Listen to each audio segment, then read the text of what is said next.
Captain, I snagged an Eldar's transmission! Sounds promising!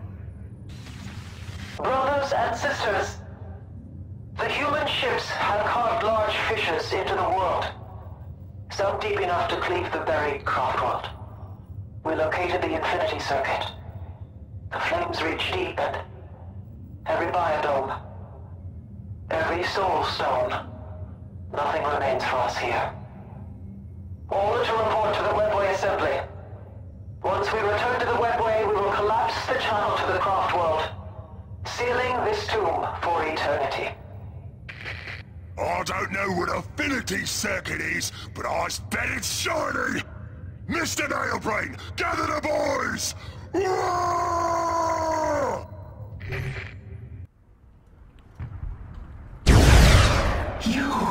You dare violate this tomb, you pathetic, soulless savages!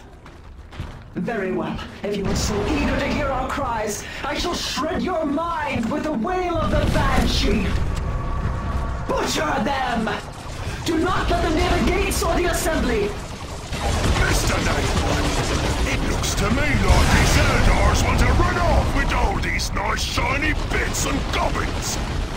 Well, Captain, that's just rude, that is! And after we's come all the way down here to steal them, what should we's do, sir?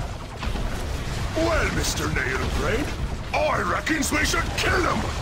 Or, of course, freebooters! Whoa!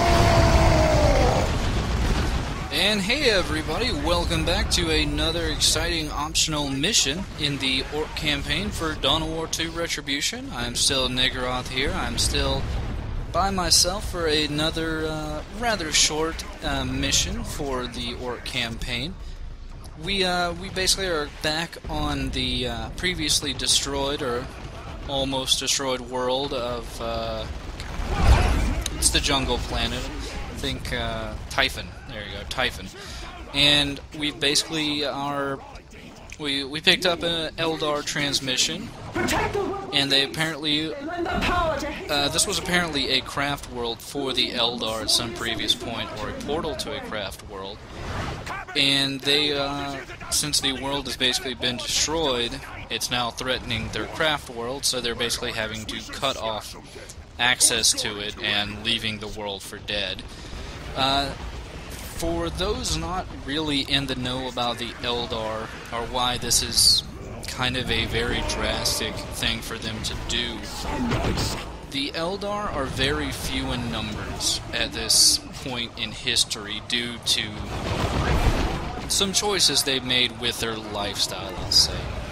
They were basically a very highly developed Xeno race that kind of got bored with their day-to-day lifestyle, so they started to experiment more, became more hedonistic, and basically over time kind of collapsed in on themselves due to their excess. One of their primary technological advances, though, was the invention or access to skip or transport themselves through the warp via the webway gates. One of those that we just destroyed, which actually gives us a bit more time to get through this mission, which, if you notice, has a fairly small timer on it. So it becomes kind of semi-necessary to take those out unless you're really trying to rush through. But these webway gates, since they were basically going through the warp itself where chaos was present, basically was kind of signaling to the chaotic forces that there were basically people out there that they could corrupt and get a hold of. Especially in the case of the Eldar, who, with their hedonism, were starting to get into things like torturing each other, eating each other, and just doing very malicious, awful things to each other for no other reason than they were bored. But, you know, after a certain amount of this went on, their corruption, their evil and everything kind of condensed and formed into what is now called, or was now considered Slaanesh, the chaos god of excess. And it was with the birth of Slaanesh that pretty much sealed the doom of the Eldar race. Basically, since Slaanesh was pretty much made out of the negative thoughts, the negative ideas, the malicious feelings of the Eldar, they were pretty much joined together psychically. And when Slaanesh was born, this huge psychic force went out all through the webway, all through the Eldar worlds, just massacring them mentally and just killing them off. The few Eldar that did survive mostly survived because they weren't really happy, you know, with the way Eldar society was going. So instead, they escaped to far-reaching planets, basically got outside of the webway to try to disconnect themselves with what had become Eldar society at that point. Those few that did survive by getting away were basically very cautious, if not very arrogant, about the rest of the universe at that point, mostly because it was still a very savage place, and technically they were still very advanced technologically, but they were also very cut off socially and culturally. Most Eldar will not really interact at all with any other species. Like, they are basically very snobbish space elves. And that leads to a bunch of problems, considering everything else in the universe wants to kill them.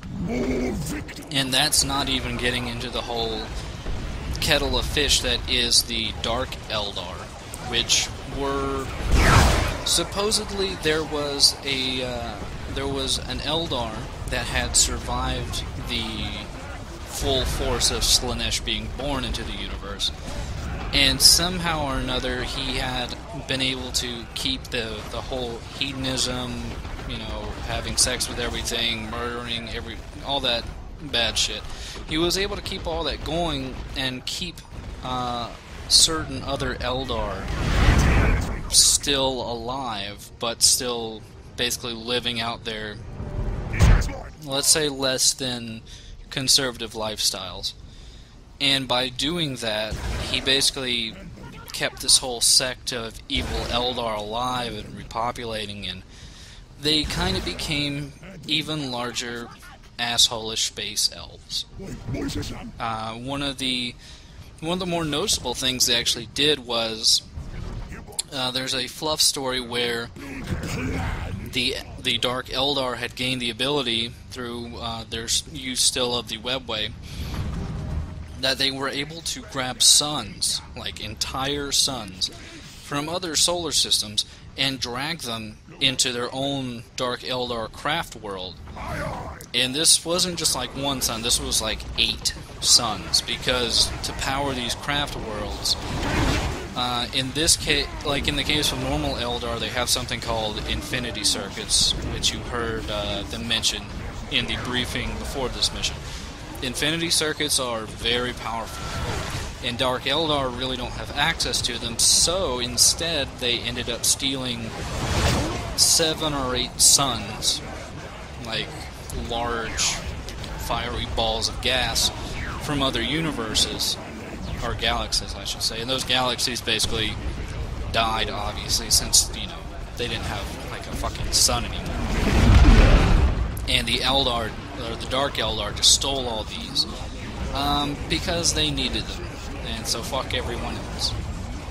Thankfully, the normal Eldar aren't really as malicious, they're more just self-centered, and I suppose in the end it's kind of understandable.